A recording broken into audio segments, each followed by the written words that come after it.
when people really understand what you're saying, they don't recoil. And of course, there have been major figures in history, from Martin Luther King to Absolutely. Mahatma Gandhi, who talked about it and were received.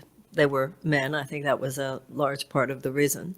But also when you're talking to people like aeronautical engineers, when you're talking to people who have to do with things like the FAA, one of the things that I've learned speaking to people who work in situations like that is that there is a high level of stress and anxiety that they're always on the edge of, because people's lives are often in their hands. If you're talking to aeronautical engineers at FAA, they're talking about the safety of millions of people. Right.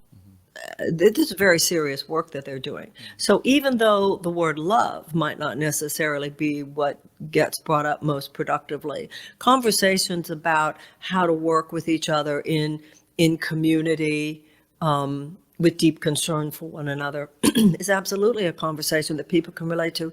You know, my brother said something to me when I was running for president. He said, you know, Marianne, I know a lot of guys who really support your issues and are really with you politically. He said, but you know, men, the word love is a tough one. Can't you just come up with some other word? And I really understood what he was saying, because there was an automatic assumption that we're talking about the aero side of it or whatever.